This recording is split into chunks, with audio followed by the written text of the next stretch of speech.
Hey, salut à tous et à toutes les amis, moi c'est Kajin, j'espère que vous allez bien et on se retrouve aujourd'hui pour un nouveau Il était une fois la vie qui va concerner cette fois-ci Flatliners, l'expérience interdite de Niels Arden Opleff. Alors de quoi ça parle? Eh bien c'est l'histoire de Courtney qui est interprétée par Ellen Page qui a perdu sa petite sœur au début du film, on la voit dans un accident de voiture qui est de sa faute puisqu'elle était au volant en train de téléphoner et on la retrouve 9 ans plus tard. Et elle est en train de devenir médecin. Elle est en fac de médecine, je ne sais plus quelle année exactement, mais bon, bref, ça n'a pas beaucoup d'importance. Elle est en train de devenir médecin. Autour d'elle, elle a des camarades. Alors, pour les noms des acteurs, là, je vais prendre des notes. Bon, même s'il y en a certains que je connais. Vous avez Rey, qui est interprété par Diego Luna, que vous avez pu voir dans le Star Wars Rogue One l'année dernière. Vous avez Nina Dobrev, qui joue Marlo. Et ensuite, les deux autres, vous avez James Norton, qui joue Jamie.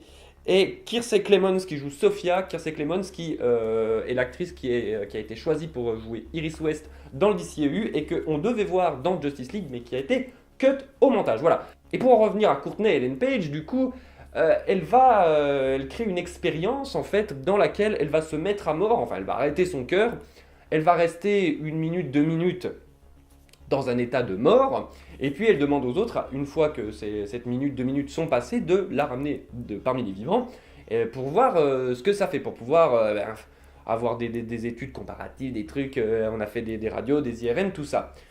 Elle revient, et puis elle se rend compte le lendemain qu'elle a un petit peu débloqué des parties de son cerveau, entre guillemets. Elle se rappelle de tous les trucs qu'elle a jamais vus, de tous les trucs qu'elle a lus, etc. Et donc du coup les autres, eh bien, veulent faire la même expérience, sauf Rey qui va être un peu plus réservé, lui ne la fera pas. Mais les autres vont au fur et à mesure faire l'expérience.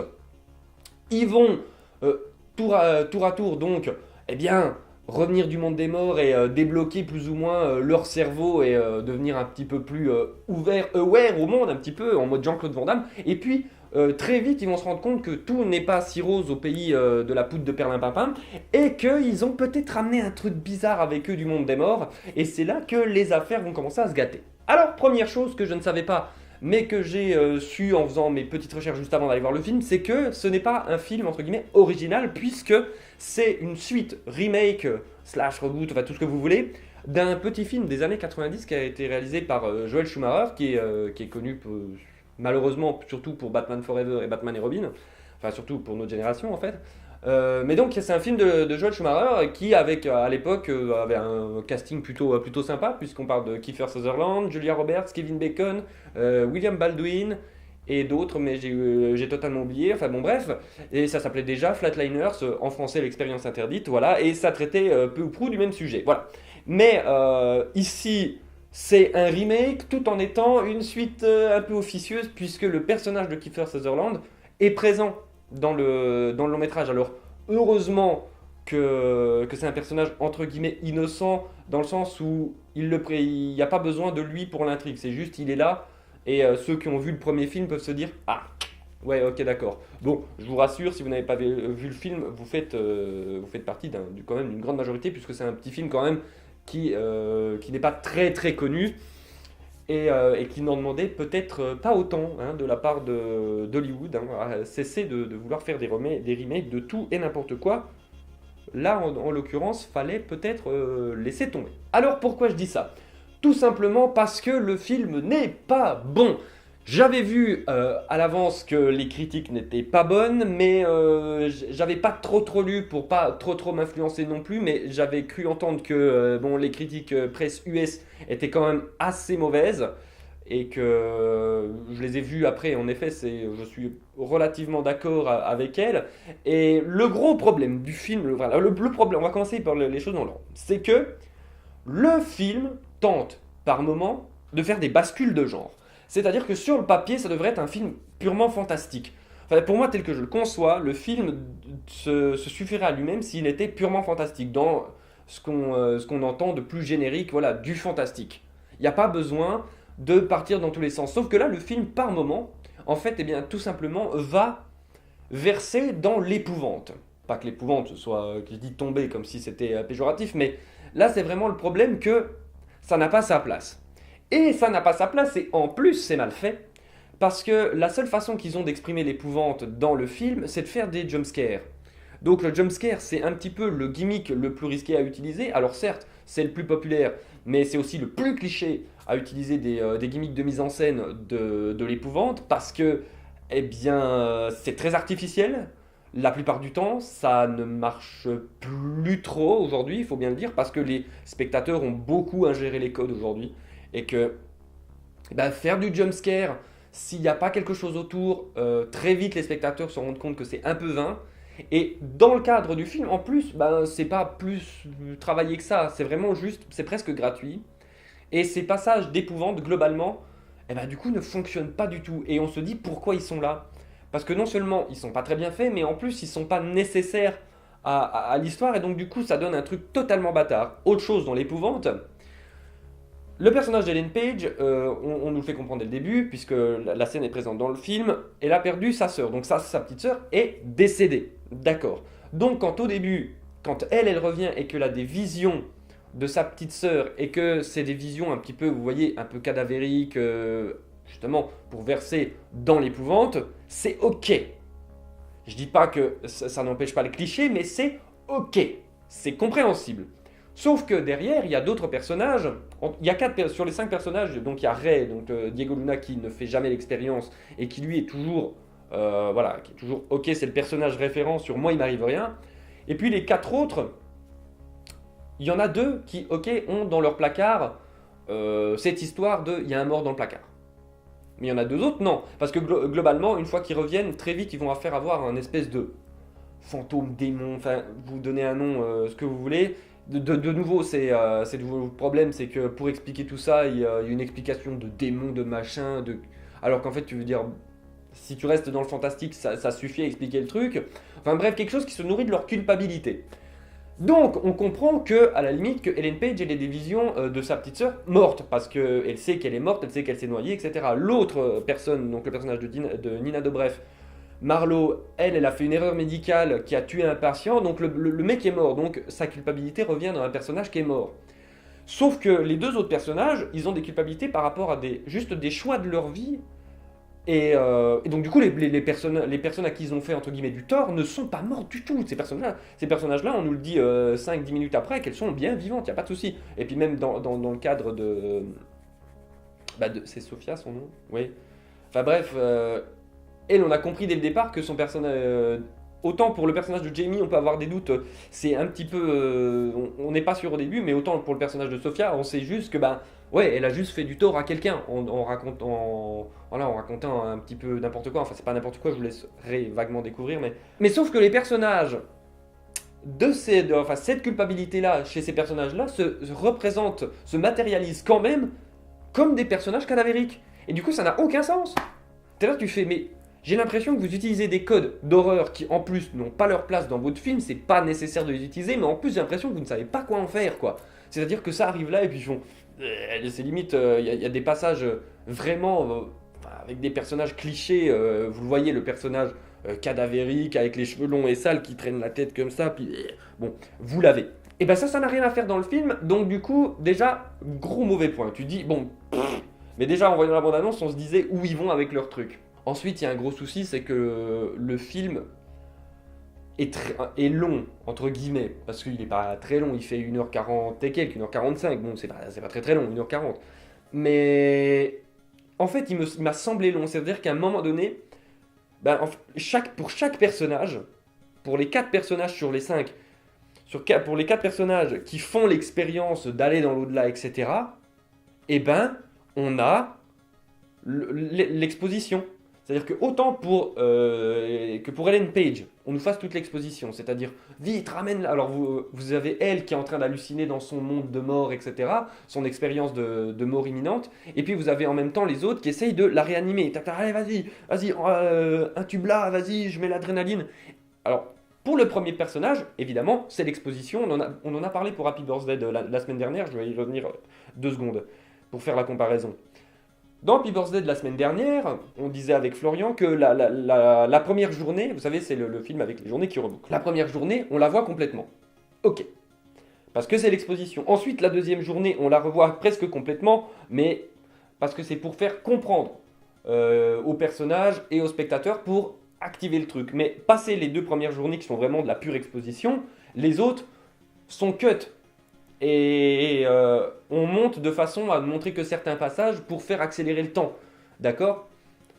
Et donc du coup, on ne remonte pas chaque journée en entière. Bon, bah, là, dans Flatliners, déjà le premier gros problème, c'est qu'on remonte chaque mort comme si c'était la première. Donc déjà, au bout d'un moment, au bout de la deux, bon, tu fais la première, tu fais la deuxième, bon, au bout de la troisième, on a compris, c'est pas la peine de nous remontrer, d'accord? Donc déjà, une fois que juste cette exposition-là, elle est finie, tu te dis, il y a déjà un moment du film qui s'est passé, tu vois? L'exposition, elle dure 40-45 minutes.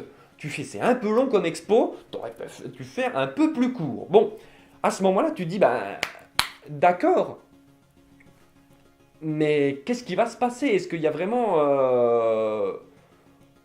Enfin, le film va pouvoir commencer. Et j'ai regardé mon téléphone pour voir à combien de temps du film on en était. On était à peu près à une heure et quelques du film.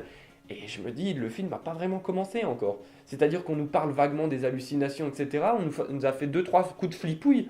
Mais c'est limite si les personnages se sont rencardés pour dire ouais, les trucs bizarres, c'est hardcore. Surtout qu'il se passe un phénomène que je vous spoilerai pas, mais bon, voilà, de toute façon, je vous recommanderais pas d'aller voir le film, donc voilà.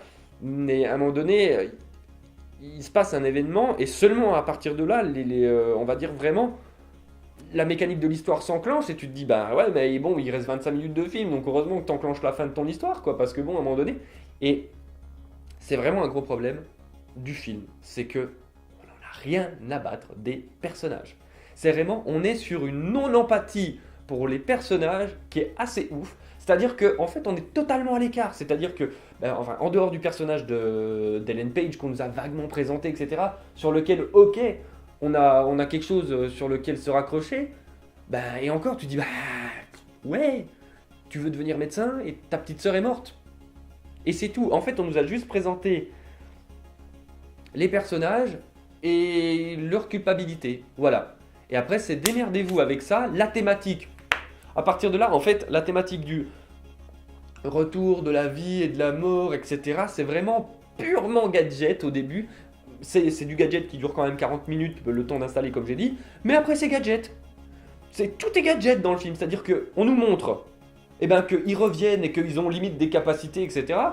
Et puis tu te dis, bah ouais, c'est cool. Alors pour Ellen Page, elle arrive, elle fait ouais, tac tac tac, j'ai tout compris des cas médicaux que vous me présentez, je sais ça, je me rappelle de tel truc, je me rappelle de jouer au piano alors que ça fait 10 ans que j'ai pas touché un piano, et alors que tac tac, j'arrive, je joue du Chopin ou du Debussy, du machin, hop, c'est bon, je suis génial. Et tu te dis, bon, ça va partir là-dessus. Pas du tout. Parce que ça, alors pour le deuxième, donc Jamie qui passe là-dessus, on nous le fait un petit peu, mais beaucoup plus court, en disant ouais, bah lui, il a eu des intuitions, des machins. Et puis à partir du troisième perso, c'est ouais, on s'en bat les couilles de ça. Mais on n'avait pas dit que ouais, bah, on s'en bat les couilles. Puis cette histoire de vie et de mort, ouais, on s'en bat les couilles aussi. Et du coup, on fait quoi? Ouais, ben, il y a un démon. Donc du coup, rien n'est clair dans le film. C'est un fouillis pas possible avec des personnages pour lesquels on ne ressent pas grand-chose. Et c'est ça le gros problème.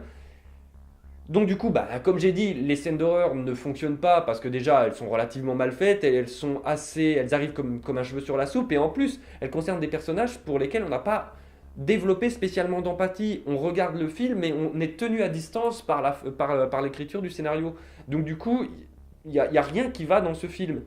Donc je comprends que les critiques presse US lui aient chié dessus. Alors au point d'en faire un shitstorm intégral, peut-être pas. Je suis pas sûr que ça mérite un 0% sur, je crois, sur IMDb ou Rotten Tomatoes, je ne sais plus. Mais c'est vrai que c'est très très décevant. C'est assez mauvais. On se demande ce que les acteurs sont les foutre là-dedans. Parce que bon, Ellen Page, quand même. Alors, d'autres acteurs comme Nina Dobrev ou Diego Luna, on peut se dire, bon, ils sont pas. Enfin, même si Nina Dobrev est quand même assez connue, mais je veux dire, ils sont moins, entre guillemets, bankable qu'une Ellen Page, mais je veux dire, Ellen Page, qu'est-ce que tu es allé foutre là-dedans, quoi? Les autres, encore, c'est des acteurs qui sont pas encore ultra populaires, donc je veux bien qu'ils se disent, ouais, bah, faut bien manger. Mais alors pour Ellen Page, je sais pas ce qu'elle est à la foutre là-dedans, et surtout qu'en plus, les acteurs ont pas l'air plus convaincus que ça de ce film-là, c'est-à-dire que c'est vraiment genre, oh bah ouais, bah on est là-dedans, bah allez, on va faire plus ou moins le minimum syndical, mais c'est vraiment le minimum syndical, et c'est pas très intéressant. Vraiment, c'est pas très intéressant. Le principe, le concept de base, c'est ce qu'on disait de nouveau pour Happy Birthday de la semaine dernière. Pour Happy Birthday de la semaine dernière, ils ont un concept de base, ils le respectent de la première à la dernière minute. Paf! C'est, on fait un concept, ok, de quoi on parle, ok, et qu'est-ce qu'on en fait? Voilà, boum! Et c'est limpide. Les mecs se tiennent à leur concept de base, et ça déroule. Là, t'arrives, t'as pas de concept. Enfin, si, t'as le concept de base, justement, mais après, derrière, ils font le concept de base. Ouais, on s'en bat les couilles. Et ça part dans tous les sens, ça mélange, ça fait n'importe quoi. Il y a des incohérences dans le film. En plus, il y a des choses. Dès le début, on nous dit ouais, mais attention, hein, si c'est plus de 4 minutes comme ça, avec le cœur arrêté, il va y avoir des lésions cérébrales. Et à la fin, il y a un personnage qui reste, t'as l'impression qu'elle reste 10 minutes morte, elle revient et c'est pas de problème. Donc tu dis, même les trucs que tu mets plus ou moins en place dans ton film, tu les respectes pas. Il y a plein de petits détails comme ça, on pourrait aller chercher des petits détails, se dire mais au début, ceci, cela.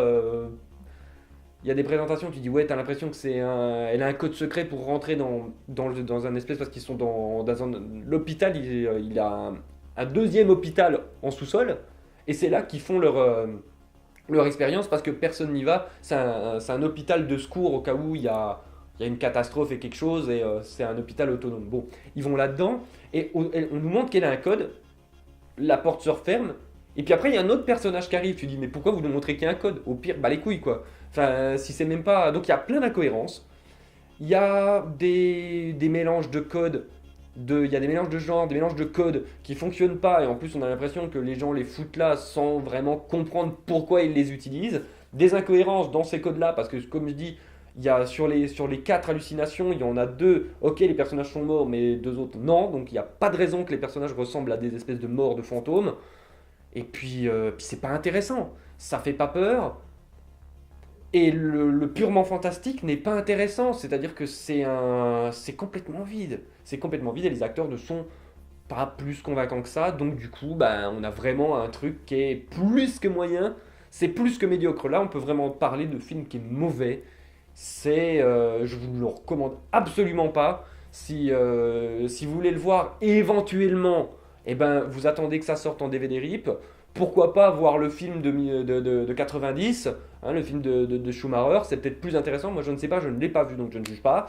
Mais en tout cas, croyez-moi, Flatliners, ce n'est pas intéressant, n'allez pas le voir. Vous gagnerez 1h40 de votre temps et puis vous économiserez une place de ciné. Enfin voilà. Donc, pour moi, c'est clairement un gros non. Et voilà, il était une fois la vie, c'est terminé pour aujourd'hui. Donc, comme d'habitude, n'hésitez pas à mettre des pouces bleus, à partager la vidéo et à laisser des commentaires. J'y répondrai bien évidemment. Et puis, surtout, si vous n'êtes pas abonné à la chaîne YouTube, eh bien, vous cliquez sur le petit bouton qui apparaît quelque part par là, voilà. Et vous vous abonnez tout simplement. Et puis, vous pouvez retrouver les autres vidéos de la chaîne en cliquant sur les playlists qui apparaissent juste là. Voilà, sur ce, moi je vous fais des bisous. Je vous dis à bientôt, portez-vous bien. Et voilà.